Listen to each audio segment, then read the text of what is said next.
Hello and welcome to everybody today, and also particularly a warm welcome to Anna Middleton, who is a dental therapist and who's going to talk to us, which is funny, isn't it? When you start saying we're going to talk about dental, you immediately think about teeth.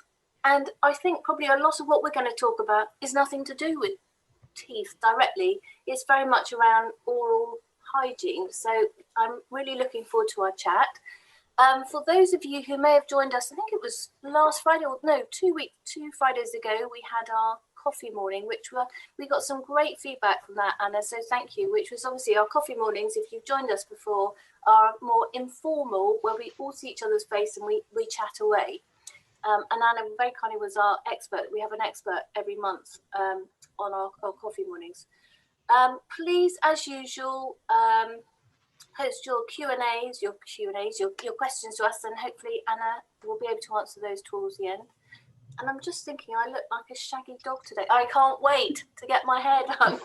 Oh, me too. Next Friday, I'm there. It's grown so long. So, Anna, what we're going to talk about today, which I'm looking forward to, is understanding the connection between oral health and our general health and well-being, and how it really is the gateway to our health, and to really pay attention to it.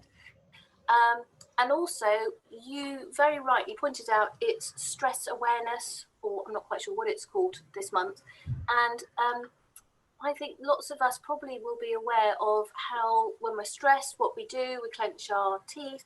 And it would be really interesting to talk about those issues and concerns as well, if we can remember to slot that one in. So first of all, Anna, would you like to tell everyone who you are and what a dental therapist is? Sure. So I am a dental therapist, and a dental therapist essentially is like a mini dentist. So I first qualified as a dental hygienist, and that was back in 2015.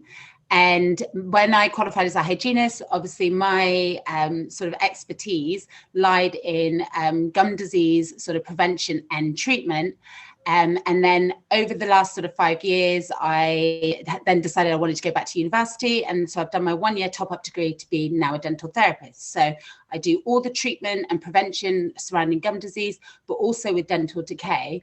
And then what's different now is that I can basically do checkups, and I can do small fillings on like adults and children, but I can also do extractions on baby teeth, and it's just sort of expanding my skill set. But the majority of my work at the moment is obviously oral hygiene services and ensuring that patients have their tailored oral hygiene routines and regular visits to help manage their oral sort of what we'd like to say biome, because that bacteria that lives in all of our mouths is responsible for so many other things. And that's obviously what we're going to be able to look at and explore today, because it's sort of gone are the days where you're just going to get your teeth cleaned. It's not even about that anymore. We have such a greater understanding now of how gum disease works, but also the impact that our lifestyles can have, not only on our oral health, but the rest of our body's health.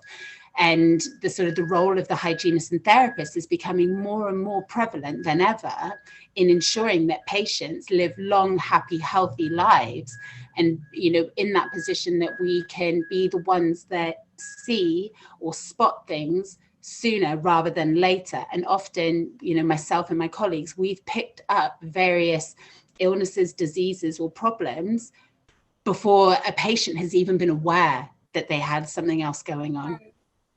So there's obviously things that we can look at as well and talk about the sort of signs and symptoms of things that, you know, may raise alarm bells. One of the things, and I know we've mentioned it into the, actually, I must just ask, some people for some reason have raised their hands, and I don't think I've seen that in a webinar. So if there is a problem, for example, you can't hear us, can't see us, could you just post that in the question and answer section for the people that are listening? Hopefully everybody can hear us.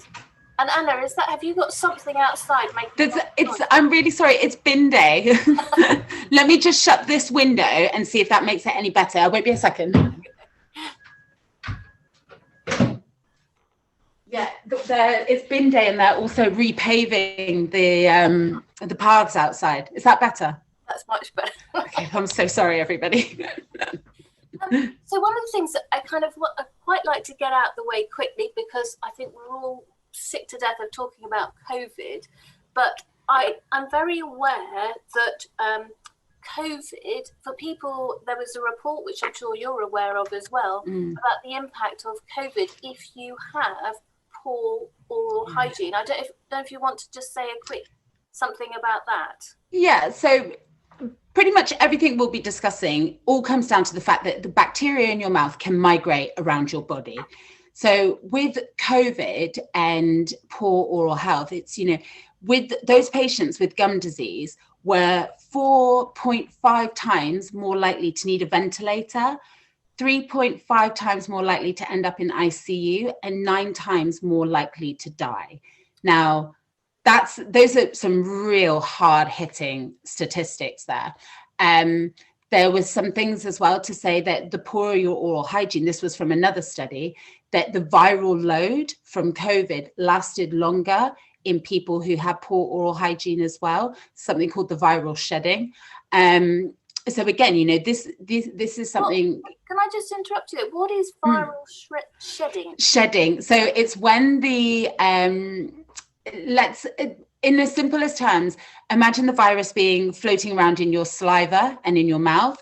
Those with poor oral hygiene, it takes a lot longer for that bacteria to actually leave your body, and it's being carried for a much, much longer period of time.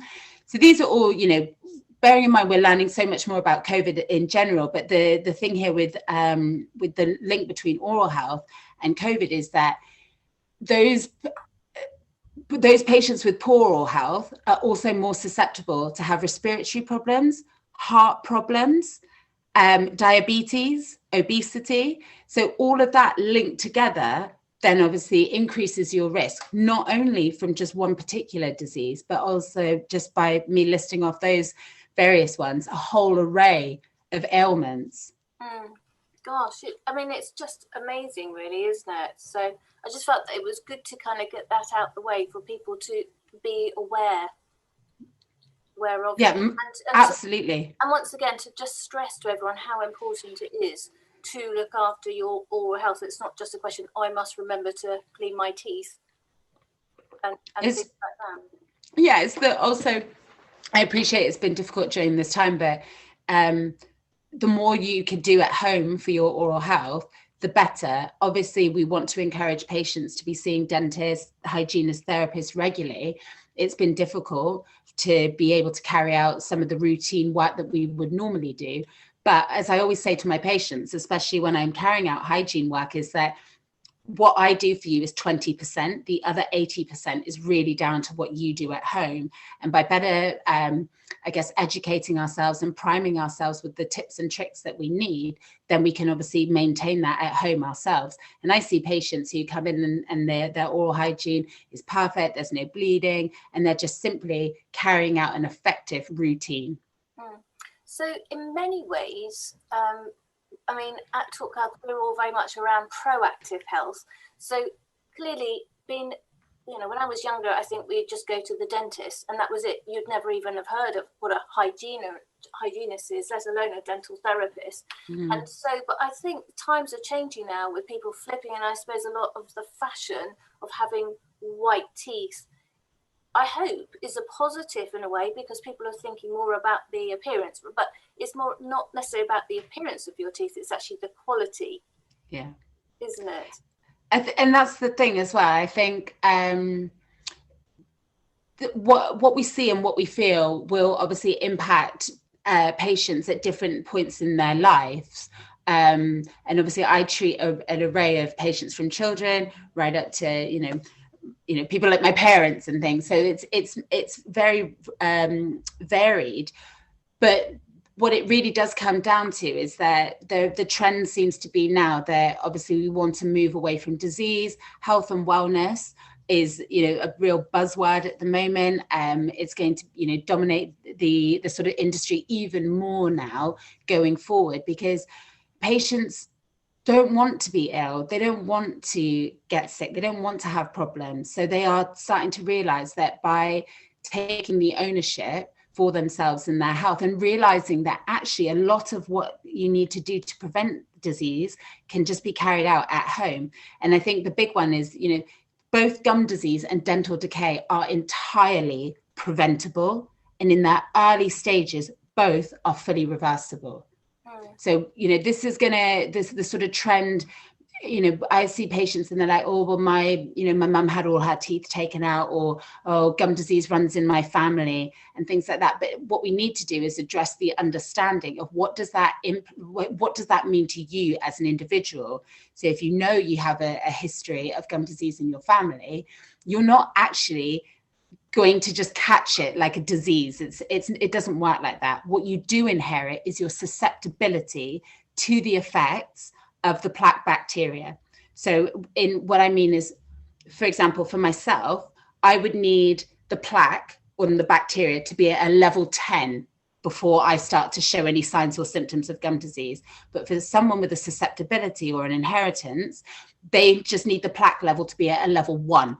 And then they start to get inflammation and bleeding. So everyone has a different trigger. Everyone has a different, you know, we've all met people who've never had a single filling in their life, you know, never had X, Y, Z.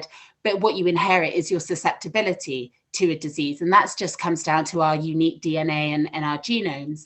But what we can do is we can manage those risks by applying universal precautions, essentially. So if we're all brushing twice a day, cleaning in between our teeth, watching our diet, then we're ticking off the boxes to lower those risks. Absolutely. So one of the things that was considering the role of gum disease and inflammation, which you've already mentioned, should we dive into that area? Yeah, sure. So let's strip it back and explain the sort of journey of what happens with bacteria. So as we know, our mouths are filled with bacteria. Some of it is good, some of it is bad, just like other parts of our body, and they need to live in, you know, harmony with each other. Now, the bacteria that's found in plaque is the white sticky stuff that forms in all our mouths when we eat and drink, and it's just a natural biological process. Plaque in its early stages is completely harmless. But what happens is after, say, 3-4 days, some more bacteria come along, the plaque builds up, it thickens up, it colonizes, it matures, and then some of the good bacteria then tips and starts to become bad bacteria. So that bad bacteria, as a sort of waste product, it leaks out toxins, and these toxins are what irritate the gums. Now, at the beginning, it's just what we call gingivitis, and that's when you start to notice that the gums are a little bit red, puffy. You may notice some bleeding, and that's just the early stages of any infection. Same, if you cut your finger and it got dirty, after a few days, it would start to be sore, tender, red. It might bleed, it might feel hot, but if you give it a clean, keep it clean, that will then go away. And it's that same sort of principle with the gums. Now, if that bacteria is still left to continue to mature and populate, it then becomes a chronic infection. Now, a chronic infection goes the other way. You all of a sudden, you're almost unaware of it. You don't see or feel perhaps the bleeding. You may not notice any pain. But what does happen is the waste products and the bacteria and the toxins then start to slowly damage the tissues as well as the bone and the supporting structures. And again, you can apply that sort of understanding to any infection. You know, if you leave something like a splinter, take it out, cover it, it heals. But obviously we can't just put plasters in people's mouths. So that oral hygiene routine is our way of continuously keeping everything clean. And in the mouth, the lining of the mouth is obviously it's thin, it's got a rich blood supply, and that's why it's easy for bacteria to migrate in and out of the mouth into other parts of the body. So, and you mentioned gingivitis. Bad breath, basically. So what point does that start? Is that after half a day, a day? And it's obviously not, because it's not about when you've cleaned your teeth, it's like not cleaning the teeth. So what happens is the bacteria over a period of time will sort of change, and if we can break the cycle, then we can get it to go back to zero. Now, generally, probably after like sort of 3 to 4 days, your body will start to respond, and it goes the same way. So remember, if you have something if you've got a cut, that was sore and affected, you probably wouldn't feel it being less tender for another couple of days after, because your body needs to turn on the inflammatory response. And equally, when your body realizes there's no more, bacteria or badness, then it can turn off that response. So I would say after 3-4 days, you're entering that territory of starting to get some early inflammation. Then after that, it kind of continues and progresses. But again, everyone will respond differently. So for you, after 4 days, you might start to notice inflammation and bleeding. For me, it might take a week or two. Who knows? It's the big sort of number is when we do our recalls, and when I say recalls, that's when I ask my patients to come back for their next appointment. There's a lot of evidence and study that there's a 90-day cycle, and that if we can disrupt, so we refer to plaque as a slightly bigger entity, and we refer to it as biofilm, because biofilm is bacteria and how it colonizes and lives together. So with a biofilm, it's got a 90-day sort of cycle, and when it gets to that 90 days, that's when it's starting to tip into dangerous territory, really.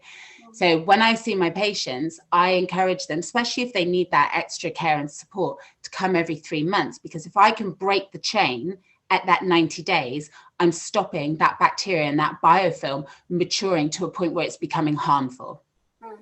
And so sort of, I sound like I'm harping on about bad breath and things like that. Some people always seem to have bad breath. Does that mean that they've got a permanent infection in their teeth, or is it just they're unlucky? So with something like bad breath, obviously there's about 100 different sort of causes. The number one kind of culprit is poor oral hygiene. And the reason why I say that is you could be brushing your teeth twice a day, but say, for example, you're missing cleaning in between the teeth, which is the other sort of like 35%. That food, plaque and bacteria will start to build up in those areas. And that's just essentially that while the food is sat there and not being removed, it's going to obviously break down and release odors. Other times with poor oral hygiene, if the tongue isn't being cleaned as well, that can sort of harbor bacteria and food particles. If you have gum disease, again, there's areas of the mouth where there is an infection, there's bacteria and plaque building up, and these all have byproducts. So as something breaks down, it releases toxins, it releases acids, it releases odors. For some people, bad breath is what we call just transient, which means it comes and goes, and maybe they're more aware of it than anybody else. And that's generally when people are aware of like a stale, just sort of taste or feeling. And the big ones for that are things like stress, dry mouth, medications. So this is why it's so important to just have an awareness of what's going on, because it could be caused by a number of things. People with stomach conditions may, suffer from bad breath. Those who have high sugary diets, or even fasting and intermittent fasting, diabetes, you can get like odor from that. It's called keto breath. So when you enter that keto state, you get that sort of acidic pear drop like odor. And then yes, on the spectrum there are some acute gum infections that are very well categorized by their smell. Oh, right. But oral hygiene is the big one. So I was just looking at these. Yeah, so I mean, you've mentioned diabetes, and I think I was sort of fascinated to hear about understanding the connection of oral health with, the biggies like heart disease. Obviously, is the number one thing, diabetes, and then the nutritional side of it. Yeah, so the diabetes one is a really interesting one, because it's what we refer to as a biodirectional relationship, which means if you have gum disease, you could tip yourself into diabetes. And if you have poorly controlled diabetes, you can give yourself gum disease. And they kind of work in balance with each other. And to not sort of overcomplicate it, but it's all to do with glycemic levels and glycemic control and inflammatory markers within the body. And obviously, as we know, our body is a fantastic vessel that runs on millions of different sort of chemicals, markers, indicators. And obviously it works really closely with each other. So when one thing is out of sync, it then affects the other one. And what happens is the bacteria that are responsible for gum disease, their waste products then affect glycemic control, and vice versa. Poor glycemic control then essentially causes leaks in other parts of the body, where then those inflammatory markers and things can travel and then upset. So what we often, what we normally see is, for example, I may see a patient, I can see that they've got, bleeding gums, inflammation, gum disease. However, even though they're doing all the oral hygiene aspects that I've said to them, they're coming routinely, but for some reason, we're still not getting a response. It's still unstable. There's still all this bleeding and pocketing. And then later we then find out, it gets to a certain point where you need to look at someone and essentially say, have you had a blood test recently? Whether that be in relation to diabetes or something else that you've spotted. And it goes the other way. When a patient comes to me and they say, I have got type 2 diabetes, then my first question is it well controlled? Do you know your last blood level reading? Because based on that, we can tell as well that if it's over a certain amount, then we know that perhaps the glycemic control isn't quite regulated well enough, and that could then be impacting their oral health. And something I'm quite keen to hopefully see more of is that more collaborative care and work between doctors and dental professionals, especially in the sort of treatment and management of diabetes. Because again, that was reversible and preventable. Yeah, well, that was my next question was, oh my God, I wonder how many doctors talk about dental care in association with diabetes. So they'll see somebody and say, well, you've got diabetes, you're borderline diabetes. Yeah. Really try to understand why they've got it, why they've gone into it. It would be interesting to see. And the thing is, and the big thing as well is, 83% of the adult population, this is the last up-to-date stat, have some form of gum disease, whether that be early stages or severe. So whether 83%. Wow. So I would say, like a good, probably 3 out of 4 people. And I'm saying that's ranging from early gum disease, so gingivitis and a little bit of bleeding gums, right through to the severe gum disease sort of spectrum. And again, entirely preventable.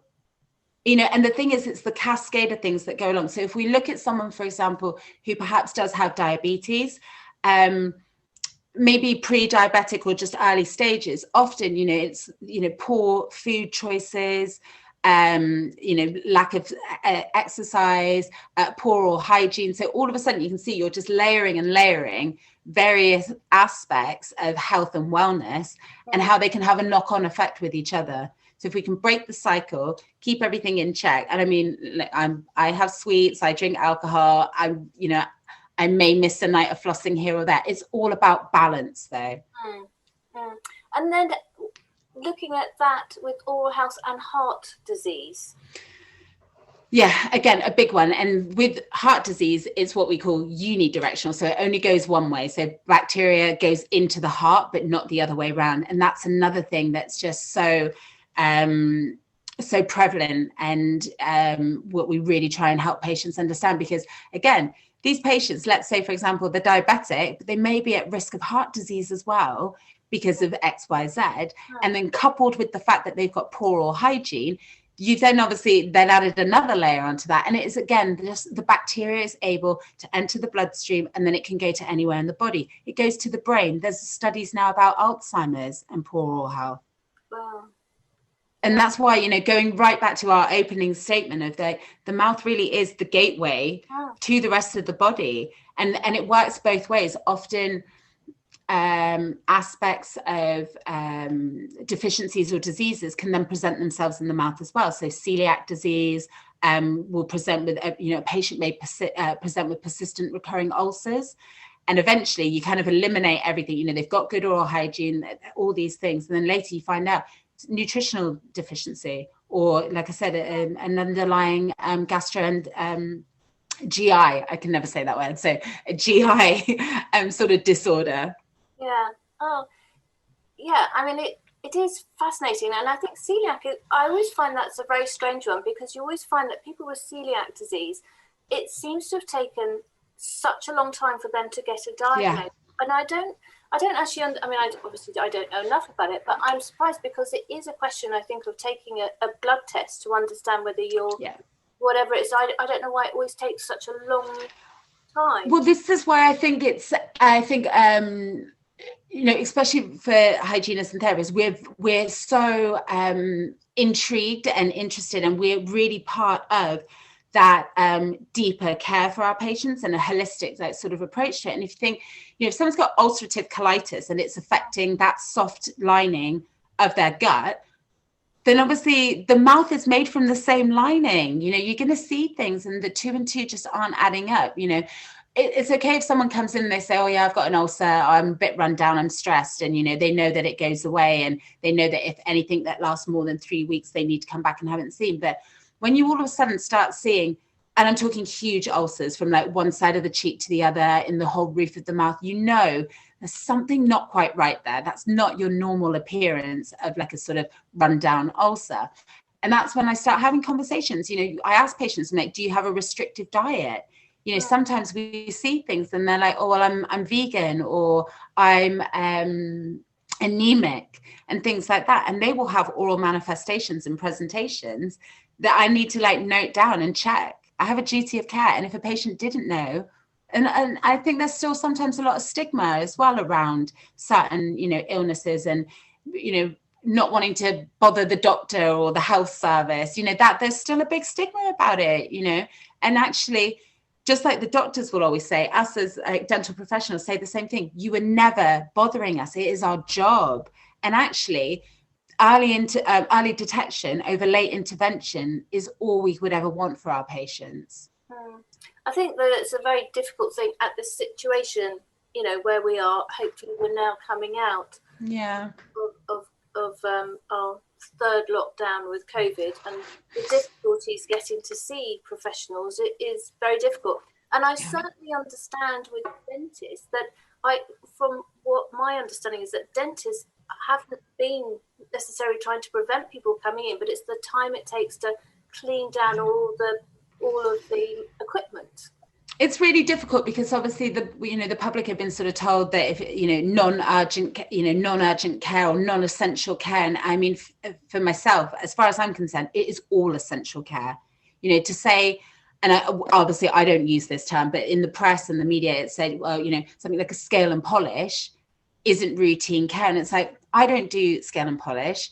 I manage biofilm. It's professional mechanical plaque removal and biofilm management. And by doing that, that is preventing disease. So that, as far as I'm concerned, is essential.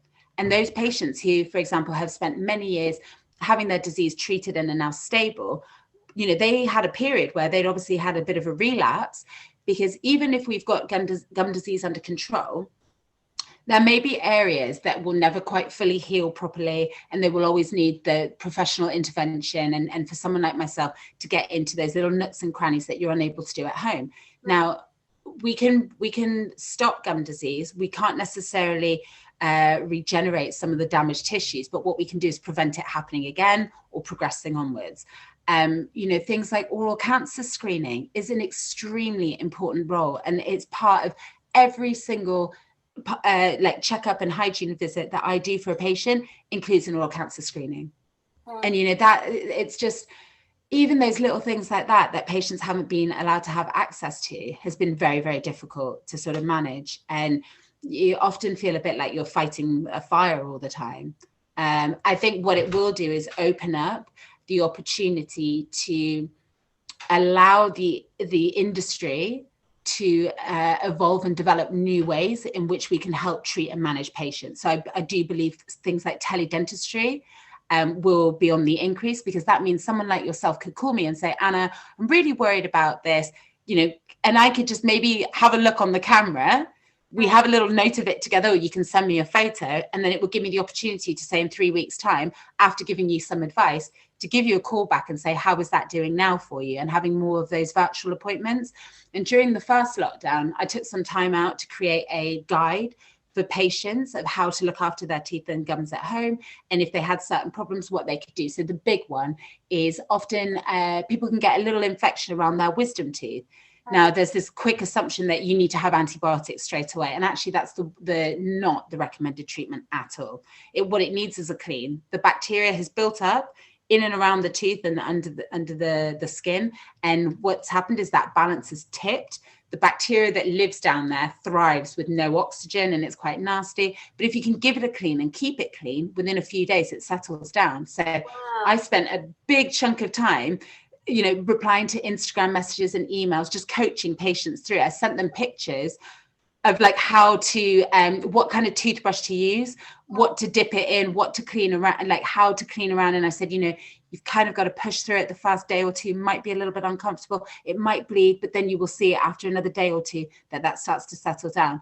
And that's, again, one way in which perhaps we can modify some of our approach to dentistry, which is saving the patient having to come into the clinic when it's just, they just need a little bit of self-care and advice. Now, obviously, anything that was out of that remit, of course, you're still going to need to come in. But I think it's definitely going to be something that I see a big boom in, which will be teledentistry. I mean, I think to me, you've opened up a huge can of worms or questions from me. And I mean, first of all, having your wisdom teeth out, and, you know, and I'm sure that lots of people who are watching and listening understand, I mean, it can turn into major surgery, major pain. And only if we had known that perhaps doing this more preventative and softer approach, but I think it sort of goes back even further to our perception of what dentists are. So for many people, as you know, and going to the dentist means, lots of people are terrified, they don't go for years. Yeah. Surely we should be looking to educate people, is actually you go to the hygienist, the dental therapist, not the dentist, first of all. It's a completely different approach. So you're going to sit in a chair, yes, but you're not going to necessarily have a drill. You're going to have somebody looking after your health. And that's the thing, that's, you know, it's the preventative side that we are trying to drum in all the time. And patients now realize that the more regularly they come, the less there is for me to do, the less there is for them to go through. And they leave with the assurance that that's going to obviously impact not only their oral health, but the rest of their body's health. And it's, I feel, you know, for a lot of people, that one side of it is the health aspect, but the other is the look good, feel good aspect of it. You know, they like to have nice hair, nice nails, nice teeth. And so it's become much more of like a sort of, you know, and the treatment I do specifically, I refer to it as a dental spa all the time, because the way in which I carry out the treatment. So the perceptions and attitudes are changing. I also believe that things like social media, obviously there's the side where it's not so good with people spreading, you know, misconceptions or the false advice. However, what it has done as well is it has educated young people in the fact that you can prevent all these sort of diseases if you come regularly. And I see patients all the time who are, you know, they're young and they say, I saw you on Instagram and, you know, I've come to see you because, you know, I realized I have a problem because I've seen your posts and I realized that that's not normal and I want to fix it, or I'm embarrassed, or I've got bad breath. So they're taking ownership of their health and seeking medical advice to treat it, rather than just thinking, there's nothing that can be done. And maybe for a long time, the messaging was, it was, you know, there's nothing that can be done, you just pull it out, or it was an expectation that you were just going to lose your teeth or something. Whereas now that's not the case. Well, I do remember, I might have mentioned this to you before. Yeah. When I went to see my dentist when I was young, they said to me, you've got a really nice shaped mouth, so when you have dentures, you'll be able to have really nice dentures. And because, you know, my parents both had their teeth whipped out, as people do. So my mum has. Yeah, my mum like grew up like smoking, drinking, you know, always brushed them, never knew what a teepee brush was until I taught her. You know, grew up with a sweet tooth that always had, you know, an ice cream and stuff. And it's funny because my dad, on the other hand, is still got all his teeth. But my mum's had obviously a whole ton of dental work. And I think what also I can see shifting now is, for example, my friends who are now having children are so hot on their children's oral health. And I know that I myself personally, if I ever have children, will make sure that they never have anything, sort of any fillings or anything like that, that, you know, we can break the cycle. But as I mentioned to you before when we were having a conversation, we've still got such a long way to go, because there's a huge issue and discrepancy for those people who can't even get access to dental care. If we look at the socioeconomic scale and how that, where you sit on that, how that affects your access, not only to dental care, but to all types of care. And that's another thing. And it's an institutional like issue. And I mean, we could go on about it for days, but I really hope that people like myself and forward thinking dental professionals that are coming up the ranks now work tirelessly behind the scenes to try and see how we can infiltrate other areas and industries to help influence that for long-term overall health. Hence why I'm even, you know, we're here having this conversation now. And I think that, you know, I think we said before, which I just found shocking because I don't think I sort of appreciated that you know, we have this problem about having an NHS. We do all pay for the NHS without necessarily realising it. But, you know, and lots of people think paying for your teeth is actually something their dental care they shouldn't be doing. And there is still obviously possible to have free dental care on the NHS. But I think you said that hygienists, you cannot see a hygienist on the NHS. Yeah, so this is where we have some more of the sort of the problems there. So when you are a dentist, you are everything you do it's called UDA, so it's units of dental activity, and different types of treatment will hold a different point, for example. So a checkup is 1 point, a filling is 3, and if you make a denture, that's 12. Now, each dentist and clinic will have a target that they need to achieve. Now, if you need 2 fillings and an extraction and a root canal, that all still comes under the 3 points. And again, if you needed the 2 crowns, it was done under 1 course of treatment, but the dentist is only getting paid per unit of activity. So let's say it's £10 per unit. So whether it's 1 filling and it takes them 15 minutes or it's multiple visits, they're only going to get that same amount of money based on it because it's in bands. So first of all, that system just doesn't work at all. You can't sort of, you know, we should all be doing the work that's needed, but anywhere where we can say, actually, let's not do that, that's fine. But as soon as you're allocating a sort of number to it, there's problems. Now, the other big thing is hygienists don't have what we call performer numbers. So I wouldn't ever receive a target from the NHS. And there's nothing in the sort of current banding systems. Well, there's one aspect that does fall under it, but the hygienists and therapists, we can't open our own courses of treatment, so we'd rely on referrals. And unfortunately, hygiene visits and cleans fall under private. So it makes no sense, because obviously for the patient, then you're essentially denying them essential care, because you're saying, well, you need to see the hygienist privately, but then they may not be able to afford to do that. No. There needs to be more. And I think what's going to happen now, and there's some pilot schemes in the sense that before you have any elective dental treatment, your oral health is assessed. Because what also happens is, let's say you have a filling, but you're not shown how to then clean your teeth properly or look after it. Then what happens is food and plaque get trapped in between the tooth, and then it starts to affect the tooth behind it. So then all of a sudden you need to have a filling on that one. No one's still told you that you need to look after it.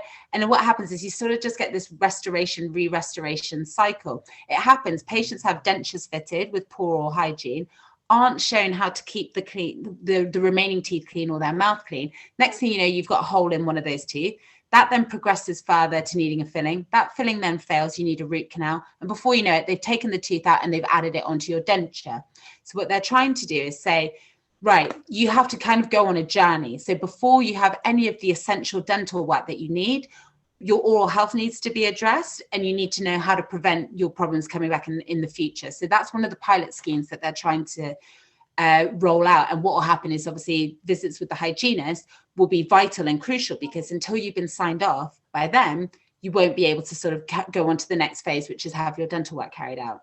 I mean, I haven't worked in the NHS for some time now, and I would hate to say the wrong thing, but based on my last sort of hearing and understanding of it, that was the sort of approach that is being trialed out in various areas. And you sort of get a traffic light systemed into your sort of category of where you are with your oral health and your needs.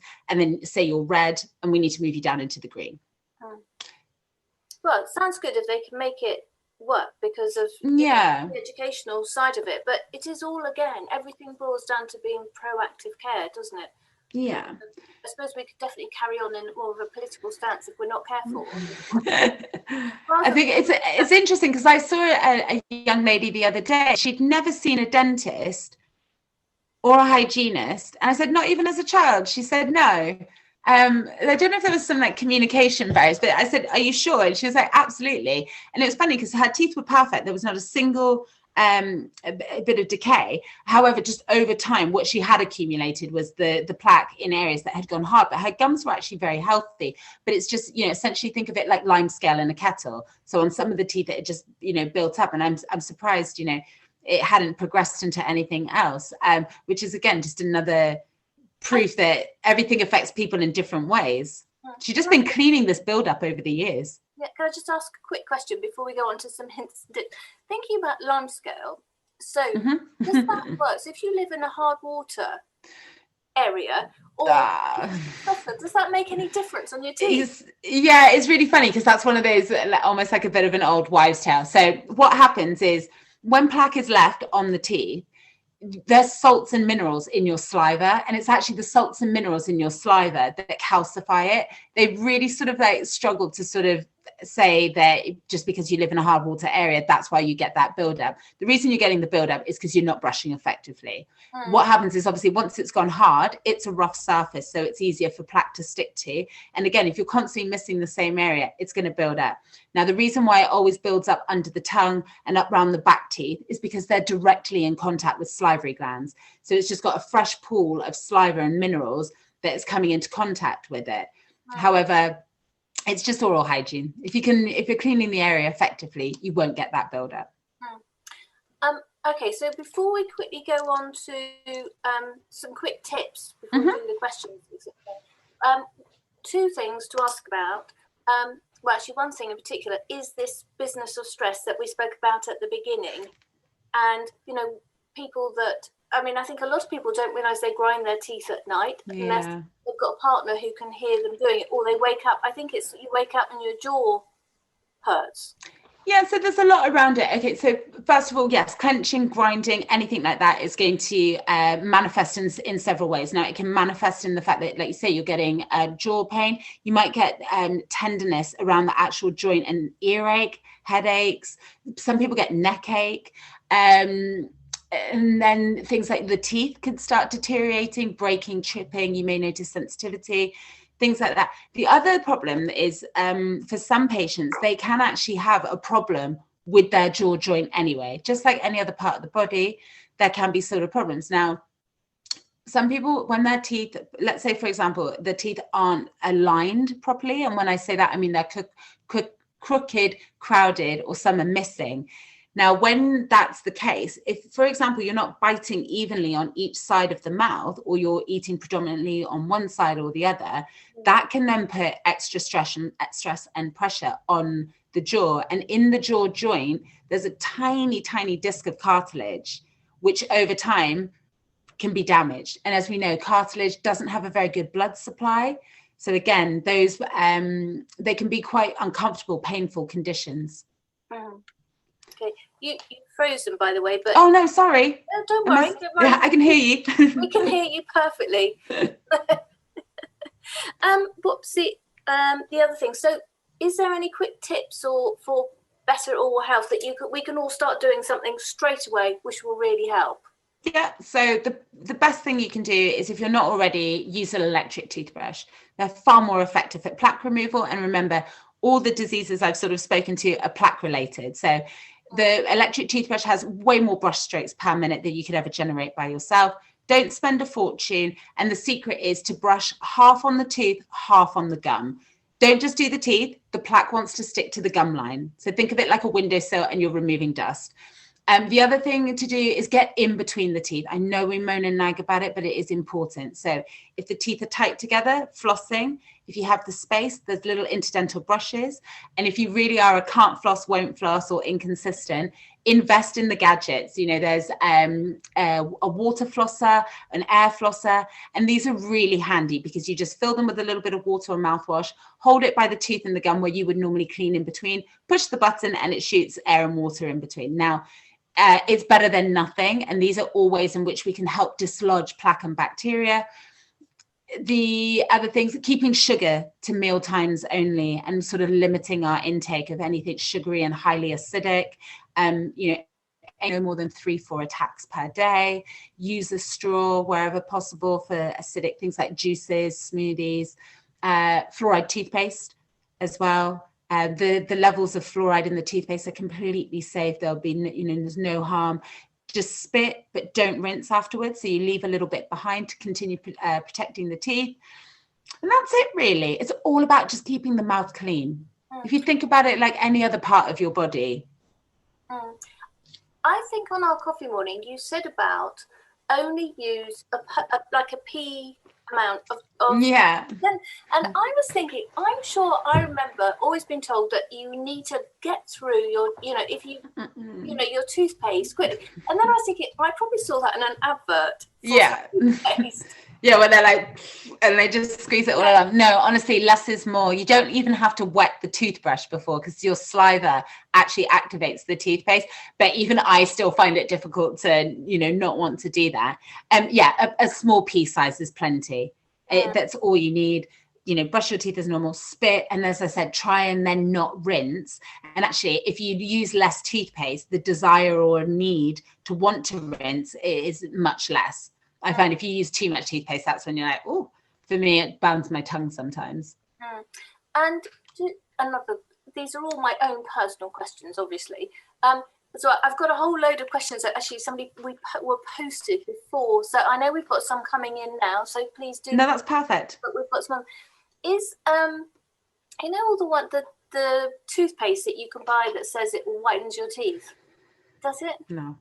So the way that these toothpaste try and work is that they try and remove surface staining. So things, you know, from like tea, coffee, red wine, over time can just stick onto the outside of the teeth because it's on top of the plaque or that calculus and tartar. The whitening toothpaste is slightly abrasive. So what they're trying to do is lift up those stainings, but you need to be careful because with them being abrasive can actually scratch the tooth surface more, which will then make it more susceptible. There's no active whitening ingredients in toothpaste. And if it is, it's of such a low level that it's ineffective. It's not going to do anything. So I would always approach those and use with caution. The big labels, you know, like Oral-B, Colgate, you know, anything that's sort of like dental approved, they will use the term, you know, gentle, calming, whitening. It's sort of fine. I think for me, it's more just be careful of some of those ones that are advertised as more cosmetic. Like sort of brands and things that are specifically targeting you with that sort of message. Just save your money. Go to the hygienist, have a professional clean. That's the best thing you can do. And the results, you know, it'll blow your mind. Whiter, brighter. Whiter, brighter. Okay, let's go to some of the questions. In fact, this one we got posted ages ago. Somebody said that they had their dental work done in another country. They obviously haven't got compensation for it. So by saying that, I assume then that there's a problem. And they said that it's now sort of things are falling apart. And it says, will this cause stomach problems and infections? So if they've had so I suppose they're saying they've had bad dentistry. Yeah. Is that causing their problems with their stomach? Yeah, first of all, I'm really sorry to hear that's happened. It's you know, becoming more and more prevalent as an issue. In terms of answering the question, so if there's already maybe some broken teeth or some dental work that isn't quite stable, then yes, there's the potential for perhaps infections in the gum to occur, or if there's still teeth there that are damaged, they can get abscesses around those. From a sort of stomach and problem, I guess the big thing would be if you're finding that you're unable to eat effectively or chew your food properly, then of course that can have some impact on your digestive health. You know, we often see it as well with elderly patients who are missing teeth or have poorly fitting dentures, that can really impact someone's overall health and well-being if they're not able to get the nutrients from their food. Right. When I have to read a long one because I have to put my glasses on. I had gum disease in my upper mouth. I also had problems with what seemed like acid reflux. After many tests where they could not find anything wrong and put it down to functional heartburn. As I do experience problems in my tummy through the night, not in the day, and heartburn through the day, I'm wondering if this is linked with my gum disease. I have very good oral hygiene and have had for the past few years. My hygienists and dentists are very happy with my oral health. Of course, whatever I do, I cannot get rid of gum disease, so I wondered if there's a link. I mean, it would be interesting to see if perhaps, maybe some further sort of investigations, because I guess with sort of reflux and having that acid in the mouth, you're changing the pH of the mouth. So obviously we want it to normally sit at a nice neutral level, which is pH of 7, but with acid, that's coming out of the stomach at an acidity level of 1. So that can be affecting the teeth and causing some erosion and damaging the enamel. But in terms of actual gum disease, I wonder if it's, perhaps that the bacteria is potentially thriving in a more acidic environment, because that's essentially trying to keep everything in balance. And if the pH of the mouth is upset, then it does give the potential for bacteria to thrive, whether that be for gum disease or dental decay. And perhaps there's an opportunity, I would say, if you were my patient, perhaps that we do some further investigations, because it's difficult to know at what extent that the gum disease is at, and is it something that's worse at sometimes and gets better? Is there anything, specifically like triggering it? But to definitely continue to monitor it and obviously have treatment and relief for that reflux. It's a really common one, actually. Again, something that we pick up. Yeah, so like I've seen it before. I'll see a lot of erosion on someone's back teeth.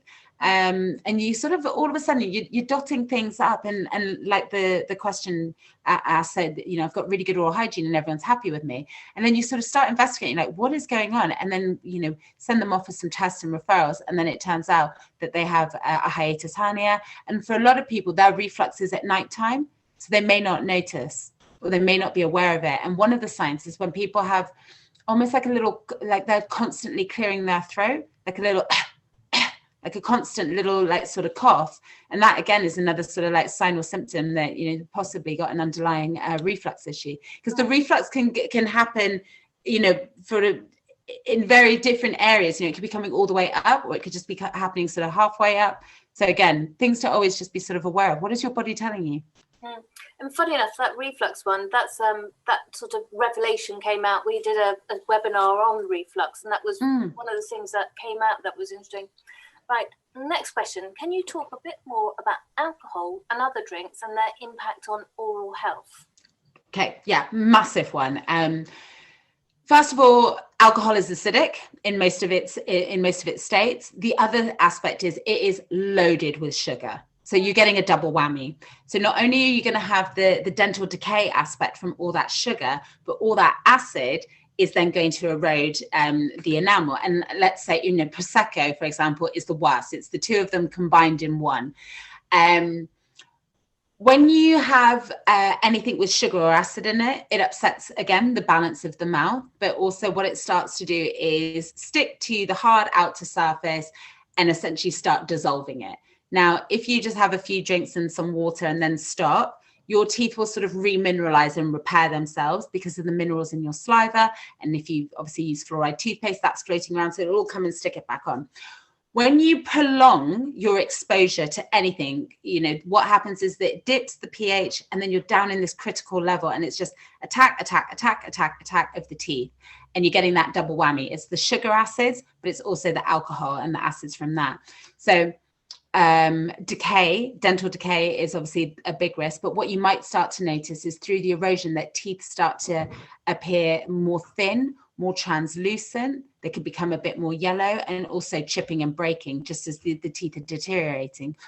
The other obviously thing we want to be worried about is alcohol has a drying effect on the mouth. So again, if the mouth is dry, it allows the pH to be upset and the bacteria to thrive. And the other thing on top of it is obviously alcohol is linked with oral cancer.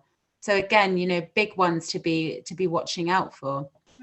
And actually, when you think about it, if you think, what you're saying about when you're eating, do it in blocks, eat your sugar. But if you're sort of drinking and, you tend to drink all the way through the evening, you have 4 or 5 hours of sugar in your mouth. I've been to my fair share of bottomless brunches, I'm not going to lie. And that's the thing. It's about being aware. It's everything in moderation. Okay. So, let's say, for example, that I did go out and have a day like that. When I get home, though, I'm going to make sure I brush my teeth. I'm going to clean in between. I'm going to remove all that plaque bacteria. I'm going to, spit before I go to bed and leave some of that toothpaste behind. And it's just about, damage control. I'm by no means a snowflake and saying I don't want people to have fun and enjoy things like that. It's just being aware what anything out of balance is going to have an effect somewhere. So it's everything in moderation. Absolutely. Right. Oh, here's a long one. Okay. Right. So we haven't got long, so we need to be quick with our answers. That's okay. I'm sounding really bossy today. Sorry. I was diagnosed with OLP. What's OLP? That's not a dental thing. What's the rest of the question say? I'll see if I can. The OLP a couple of months ago before the first lockdown. I eventually got to see the dental hospital in November. While most of the OLP has gone. Oral lichen planus. Right. Yeah. Has gone. I thought, thank goodness you knew what that was.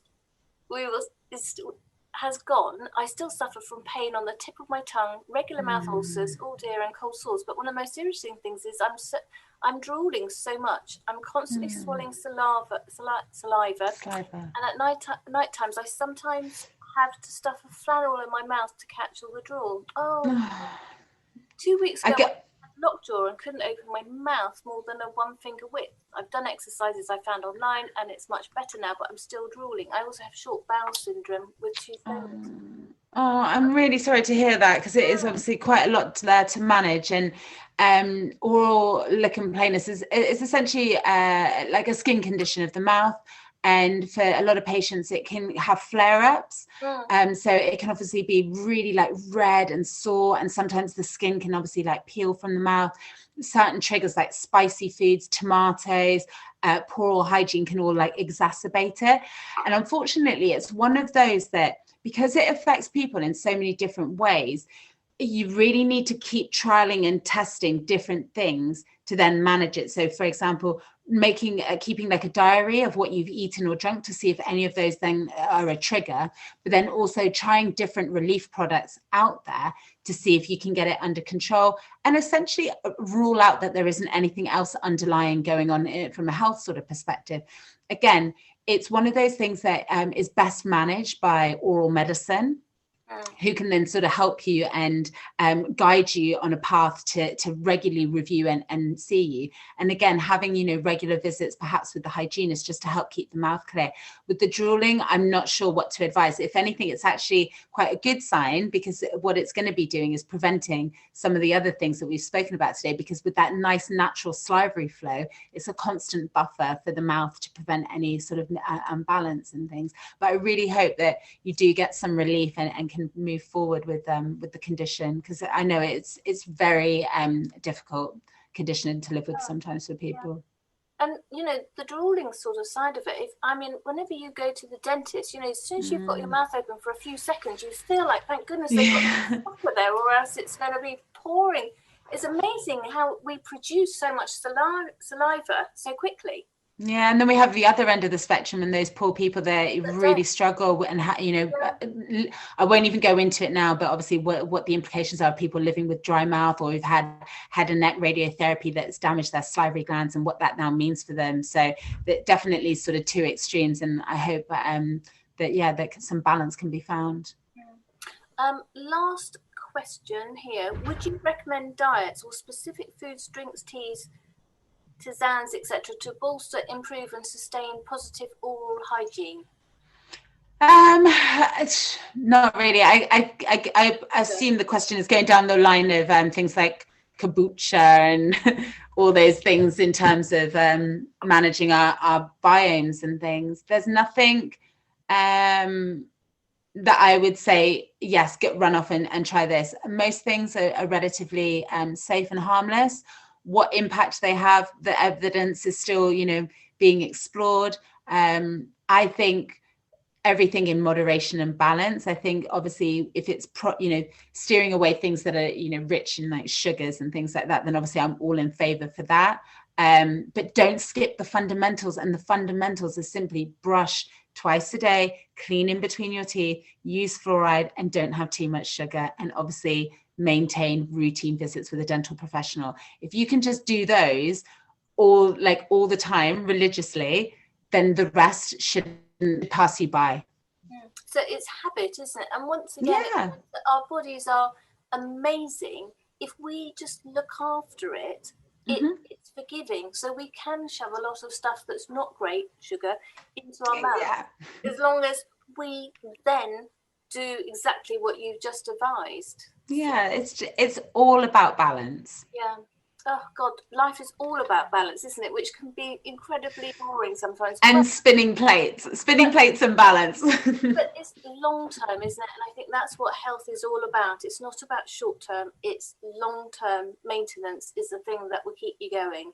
Yeah, absolutely. And if in doubt, or if you start to recognize something or feel something, no one knows your body better than you do. So just don't ignore those warning signs and symptoms. Explore them, find out what it is. Absolutely. And I think what's very clear from today, or certainly for me, and I think you've done a great job as an ambassador for dental oral hygiene, is it's just so important. That's almost more important than going to the dentist. You generally go to the dentist because you've got a problem, or quite often, but just maintenance with someone like yourself will protect you from huge dental problems, as you go through life. And obviously, the more you need to be careful. I think that's the big thing I'd love people to take away, as well as it doesn't hurt. I'm not in pain. And I'm like, by the time you are in pain, it's normally too late. Yeah. So I think it's that whole thing of when we spot stuff, as I said, in its early stages, it's reversible. Come find out. I saw a young person the other day who doesn't floss regularly, has started to get some early enamel decay in between their teeth. But the good news is it's reversible at that stage. So we don't need to then start drilling and filling. And then we just monitor it every 6 months. So it is prevention and obviously the early interventions that we really want to keep on top of. Well, thank you so much. And I think your absolute enthusiasm and knowledge about the subject hopefully gets people more invigorated, so the people that come to see you really understand and pass it on to others. So no, I really appreciate you giving me this opportunity to share my wealth of knowledge about obviously my favorite subject. Thanks so much, Anna, and thank you for joining us this week. Bye. Yeah, thank you so much. Bye. Bye.